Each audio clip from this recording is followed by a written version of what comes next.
Hi, I'm Jackson, and today we're out here pollinating some pterocacti. Pterocactus is a relatively small genus of South American Opuntioids, mainly native to Argentina.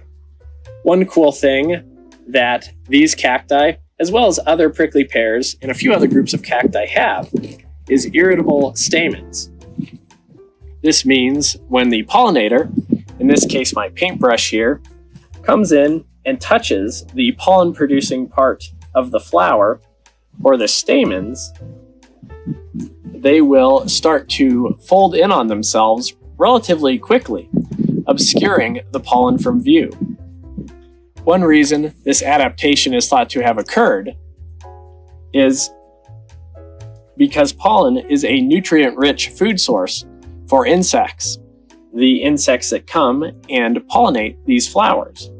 And the flower wants the insects to take only the bare minimum amount of pollen that they need in order to carry that pollen to another flower and pollinate it, versus sitting in the flower and starting to eat or take too much of that pollen.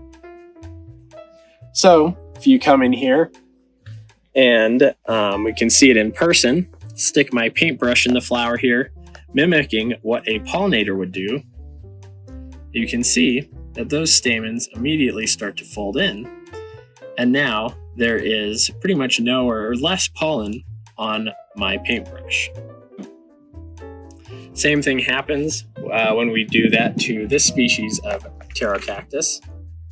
You can see as I move my paintbrush in there, those stamens will fold in, obscure that pollen from my brush. I can't get down in that flower now at all.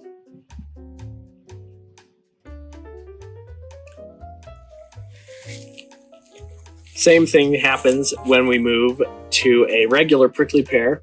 This is just a Opuntia species. Get my paintbrush in that flower, and you can see that as soon as I start to move it around in there, all those stamens start to fold in towards the center of the flower.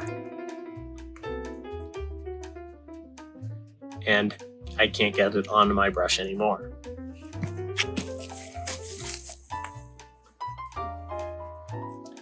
Once the pollinator has come and triggered these stamens to fold in on themselves, it'll only last a couple minutes, just enough to kind of discourage that pollinator from taking any more pollen to move on to the next flower. And then just a couple minutes later, those stamens will reopen. The flower will look the same as it did originally. This does make it a little difficult when you're pollinating and hybridizing cacti. You have to get your brush in the flower very quickly, get some pollen on it, I guess as the flower intends to not spend too much time collecting pollen from any single flower. But it is a very interesting adaptation that we can see in cacti, as well as some other plants in different families.